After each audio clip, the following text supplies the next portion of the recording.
Good afternoon again, everybody. A final one for my final guest of this wonderful event that we have broadcasted entirely, the Global Sports Week.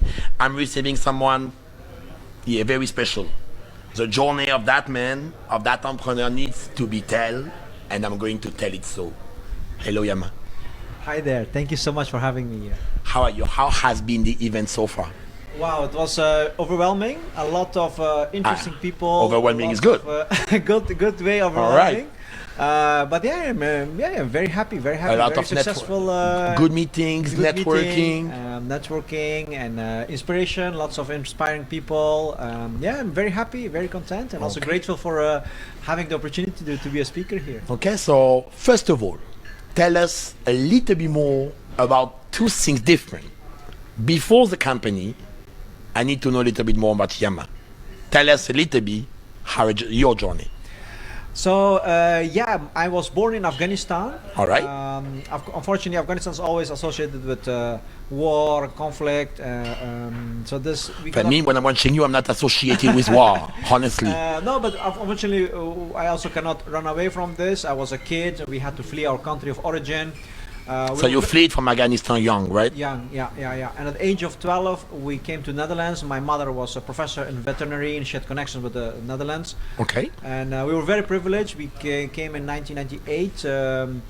And Netherlands has received us very well. And ever since I live in Netherlands, I'm a Dutch citizen. So you did your education? I did my education in Netherlands. I have engineering background, and I studied economics. Okay. And I wanted to go back to my country of origin or developing countries to bring Dutch technology on water, agriculture, energy systems. So if I understood well, you arrived as an Afghan refugee in Netherlands? Yes. And you became an engineer?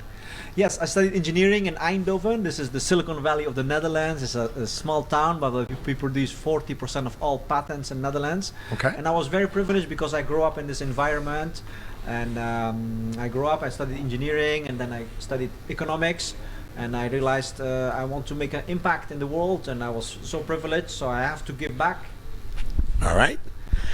And what about after Netherlands? What I have to tell you is, aside my studies, I also picked up boxing. So I was competitive boxer in Netherlands. And all right. So this is when your journey with sport. Yes, this is my journey to sports. So thanks to boxing, you have to imagine I came as a kid from a violent society.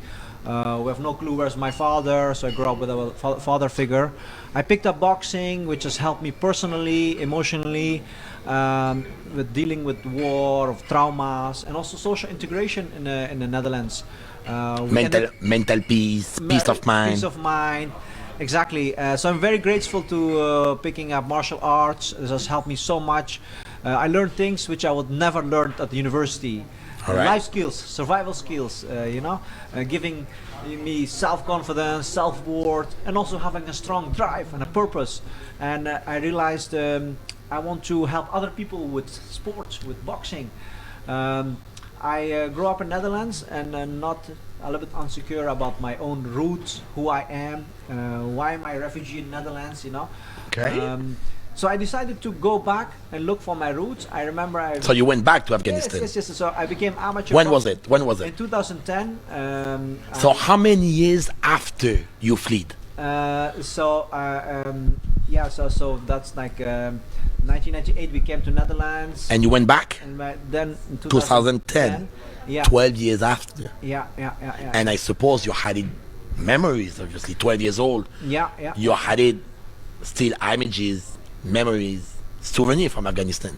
Not so much. So of course we are trying to have a collective trauma, trying to forget this, so I want to close this chapter, but it's also hard to close this because every day Afghanistan has been in the news, so you question yourself as a teenager, who am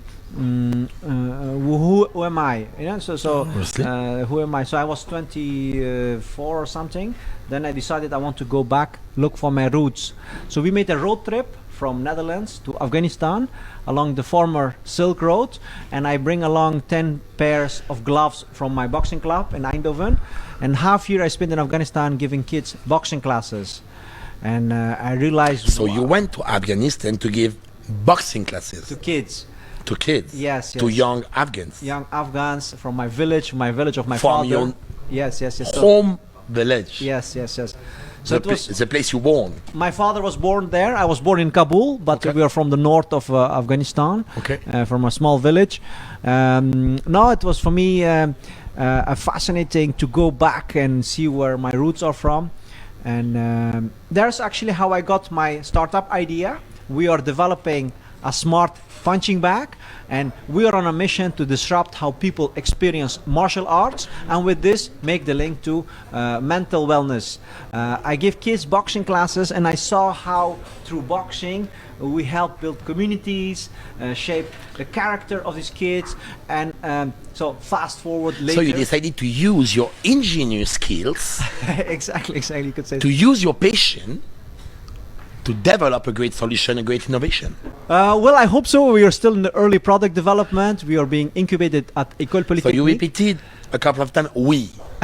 Like you are not alone in the journey. No, of course, nobody can I do think you this. met someone important as Yes, well, right? yes, a very important person. And I think you met him in a astonishing place, right? Or Yes. I am my tell me co-founder. a little bit more about this person that we're going to meet in a couple of seconds. Yes. So fast forward, we had this idea for a smart punching bag, and I somehow ended up in Paris for the startup. We got the fellowship at Station F. They have a great program there. Station F, the company incubator from Xavier Niel. By Xavier Niel. And I came to Paris and I meet my co-founder here, Elias Talbi, and he's a very important guy. He worked for the French Boxing Federation as AI specialist, and he is from one of the real gangster hoods of Paris, only subway. So it's a real. What do you mean gangsterhood? No, in Paris we see a lot of underprivileged communities, but there are some people still lack of access to resources or education. They manage to get out of this, educate themselves. So this person as well, like you, doesn't come from the easiest path. No, exactly. No, that's why we have same values and we have same convictions, and we want to make an impact and give back. We were privileged. We got a lot of opportunities. The French government is helping us, and with the École Polytechnique, we won an award. So both of you are officially engineers from Polytechnique. I don't know about that, but we are working at the innovation lab with them, and they're supporting us to make our concept a reality. So can I tell us a bit more about this? So Polytechnique is supporting you, right? Yes. So we are at the innovation lab, entrepreneurship lab of École Polytechnique, and they are helping us. So 1 year they will help us to bring our concept to the market. So we get some starting capital from the. I didn't know Polytechnique was promoting and helping people. Yeah. So we won the French Tech Tremplin Award. This is for in the category Deep Tech. We are developing sensors and camera technology, and we won a concours, we won an award. That's why we are in the program of École Polytechnique, and they're helping. So they have an innovation lab, they have an entrepreneurship lab. So startups like us who have a concept or an idea, they help them to industrialize, produce, and they also have their own dedicated investment funds. At the Global Sports Week? So yeah, of course, this school is magical because it's a very suppose it's a magical because being associated with Polytechnique, suddenly so many doors open. Suddenly we were even to me before the interview you mentioned Polytechnique. All right. Because it's a so prestigious, obviously, establishment in France is almost a part of the French heritage. Yeah. It's huge, Polytechnique. Yeah. So for us, it's weird coming from Netherlands. All our universities equally good or bad. We don't have this kind of strict ranking system. But I learned I'm integrating in France. If you're associated with Polytechnique, a lot of doors open. So that's why I'm saying it's a magical university.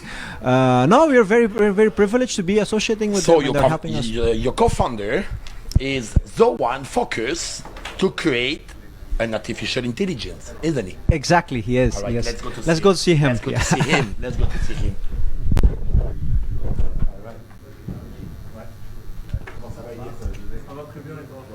Yes, le responsable AI qui m'amuse à faire le tech. Je m'amuse à faire le tech. Parlons-nous de ce que c'est un petit peu ton domaine, Ali. Si je peux avoir un peu de détails qui viennent s'ajouter à la rencontre. Si je peux avoir un peu de détails ajoutés à la entre Iliès. Justement, sur ces détails-là, la même prononcer le nom de ma ville. Je parlais Genet-sous-Bois.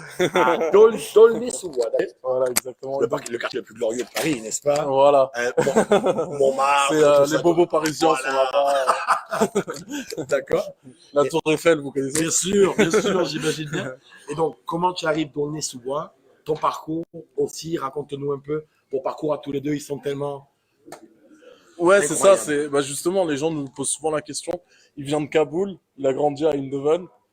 Mes parents sont tunisiens, j'ai grandi dans la banlieue de Paris. Ok. Comment ça se fait qu'on s'est rencontrés? L'histoire, elle est trop belle. Rencontrés, en fait, moi, une fois que j'avais fini de travailler avec l'équipe de France de boxe, Donc, comme le Yama nous l'a expliqué, tu bosses. Tu bossais. bossé avec la Fédération française de boxe, les JO, donc sur La problématique d'intelligence artificielle. boxe, c'est un départ pays. C'est pas un département AI, mais on utilise l'intelligence artificielle pour analyser les performances des boxeurs, donc pour préparer les combats et les compétitions. Donc, ça et donc, je faisais partie. Des capteurs, des sensors, ça donc, on utilisait ce qu'on appelle la vision par ordinateur, donc, la branche d'intelligence artificielle qui est focus sur les données. D'accord. Et donc, nous, notre objectif, c'était de récolter des données à partir des comptes qui étaient retransmis à la télé et d'analyser ça pour préparer les combats au mieux et de façon personnalisée. Travailler les perfs. Et en fait, moi, tellement je suis pas du judo, je suis ceinture marron de judo, mais comme j'ai travaillé avec eux et j'ai beaucoup aimé la boxe, je me suis dit je vais rester dans ce domaine-là. Donc en me baladant un peu, je voulais entreprendre, en me baladant à la station F, tout ça, j'ai rencontré Yama.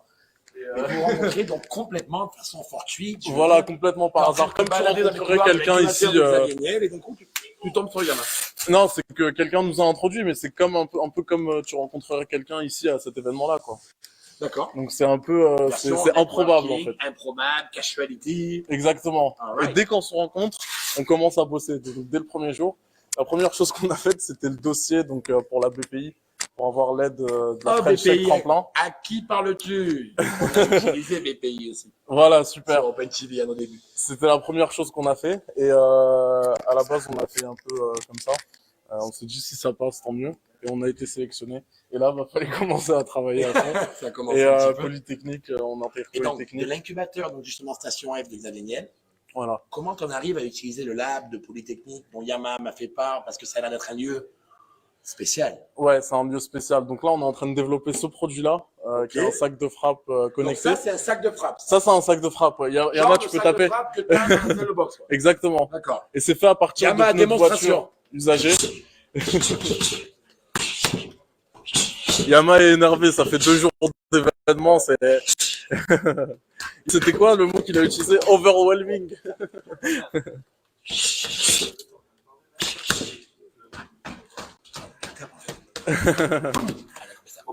Ah oui, c'est un boxeur. Hein. C'est un boxeur. Ah ouais, et donc, nous, ce qu'on développe, à l'intérieur donc de ce sac de frappe, on a un capteur. On monte là-haut, il faut montrer ce qu'il y a là-dedans. Ouais, bon là, à l'intérieur, il y a pas grand-chose, mais c'est son. Je sais pas si on voit.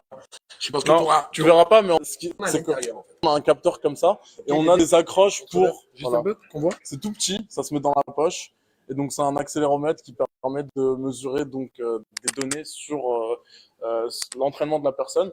Donc on collecte des données comme la puissance de frappe, le nombre de coups portés, la cadence, etc. Et on est en train de construire une expérience un peu plus ludique et interactive en fait de la boxe et permettre aussi de connecter plusieurs sacs de frappe entre eux et proposer des jeux un peu en ligne. Donc toi tu m'as dit que tu étais de Londres. Il y a même parlé un petit peu au début de l'interview. Exactement. Tu pourrais presque être en train de combattre ou d'échanger obligatoirement de boxer. Ouais. Avec un mec de Kaboul. Exactement. Et moi, je suis ici en fait. Et c'est pas parce que tu vas t'enfuir à Londres que. Sous-bois à Kaboul en fait. Exactement.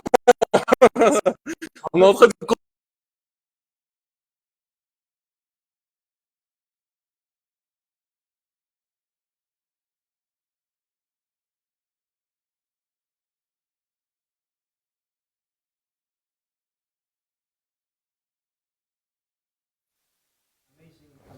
To connect people. I came to Netherlands, boxing helped me to integrate in society. Again in Paris I came, they offered me a fellowship at Station F. They promised me housing. The first day I came to Paris, I cancelled my job in Netherlands, I cancelled my house. I don't speak the language. I don't know anybody. I don't know the social hierarchy in this country, you know. The first day I came to Station F, they told me, oh sorry, we forgot to tell you, there was crab, the bâtiment is not finished. Listen. The first day I'm in Paris, I find myself homeless. I don't know anybody. I don't have money. But I'm a boxer, you know. I don't speak the language. Fighting spirit. The first day I thought, what am I going to do? These people. so I'm finding myself homeless. I start giving boxing classes at Station F with these people from Really? Yeah, so we make a community called Station Fight Club. Better with the microphone? So we made a community in Station F called Station Fight Club. And that's how I connect with people from HEC, from other people. So what I'm trying to say is boxing has helped me to emancipate myself. First, you have self-worth and confidence. And second, you demand respect other people, even though they studied HEC or whatever. So once you're in a ring and they see you can box, it demands respect. So sports is for me an equalizer, and we can use it to improve the social cohesion. But And we are using technology. okay, but do Yama and Elias are boxing against each other sometimes or no? No, not yet. Because I'm from the judo, I'm brown belt in judo. Oh my goodness. So yeah, I have to But train. yeah, just now I saw him boxing. Yeah, You have a fight, I yeah, guys. don't want to fight. That's why I accept he's the CEO. For this one, you are the CTO. Yeah, and he is exactly. the CEO. All right. But because I'm not trained for that. Okay, so what are the next steps? So the next steps, we are raising funds. We're building the product. Obviously, we are talking with city mayors and All right. Marie, and we But have launching customers. does the product is finally ready? So early prototype, and with the Fab Lab, Innovation Lab, Okay. Polytechnique, they're helping So us the to- prototype has been done. This is this one. No, not yet. For the technical aspect, we still have some improvement. This is the AE guy. He's never done, right?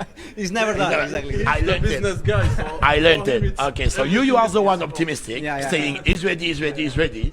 He's the one I'm saying. already he's- selling punching bags. He needs to You produce are it. doing like me. I was selling my technology, all the geek you have there. But how come? How come? He's ready. All right, so it was absolutely funny. Every day he asks, where is the AI? And what he was telling about it, that we are working now with, we are talking with some mayors of cities in Ile-de-France to make some challenges between their citizens and to see which city will punch the better, the more. And you can animate, you can challenge, you can bring. exactly, and for us it helps us to develop the project because we will have some feedbacks and see if our project is I so done. suppose I'm the 1,000 guy asking you the same question, but why the tires? Yeah, because I'm first, sure there is a history behind it. I'm sure. yeah. I wanted to make a punching bag. I wanted to make a punching bag that is so affordable. We can bring it everywhere in the world. Sure that it was to make affordable Yeah. stuff. So I want to build this punching bag so I can train my cousins in Afghanistan. Now, car tires is an environmental problem. You find this everywhere. So used car tires, we throw them away, we burn them, or we send them to Africa. So people locally in Senegal, or Morocco, or in Tunisia, or wherever, or Afghanistan, they can make from used car tires their own punching bag. Only thing what we are providing is the sensors and the software and the network we're developing, and we're building gaming elements. So someone in Paris can give a training to some kid in Afghanistan. So all the tires you use are not new ones. No, these are not new ones. These are So you used are car giving tires. them a kind of second life. Exactly. We're And upcycling you car are tires. avoiding waste and all the problematics. Exactly. So we're upcycling. We are giving them a new life, and we're using for something else that initially they were designed for. So in a way, we are recycling these car tires. Yes. So it has also an environmental, aside the social aspect, it has also environmental aspect. But initially the idea was making something cheap and made from materials that are everywhere available, and car tires are this. We need to talk to Bridgestone. We heard they're official partner Olympic Games. Maybe they can sponsor us. Could be great because obviously for so many sports events, it can bring in a simple way. Yeah. Obviously, so So what we're trying to do is one of the combine. noble sport. Yeah, we're trying to combine low tech with high tech. So the software and the AI, we're combining with low tech in this way to reduce the cost of sports, reduce the cost of healthcare even, and make it accessible and affordable for everybody. I'm really hoping to see you soon, Nev, to see you back so soon, guys. Come to Polytechnique. I want to go deep. Yeah, we'll be happy to. Journey because you deserve, obviously, you know that your story, your product, your journey. Yeah, we'll be happy to welcome you at Polytechnique, and we'll talk about Wonderful. everything. Yeah. So, guys, I'm really happy you all the best. Thanks a lot for all this time. You gave it to me. All right, it was the last interview of the Global Sports Week this year. It has been more than a great pleasure, a true honor to receive these wonderful people, all of them, start-upper, cities, territories, politics, coach, player, high-level athletes, and I'm probably forgetting a lot. I don't have words enough to describe the pleasure it has been for all the team of Open TV to be here, to be honored by all of this. I would like to show everybody, I don't know if it's possible, on the regie, on the control room, because guys, I need to say to all of you guys, you did a wonderful job. So proud of my team, so proud of this company. Wow. And see you next year. Bye-bye, Global Sports Week.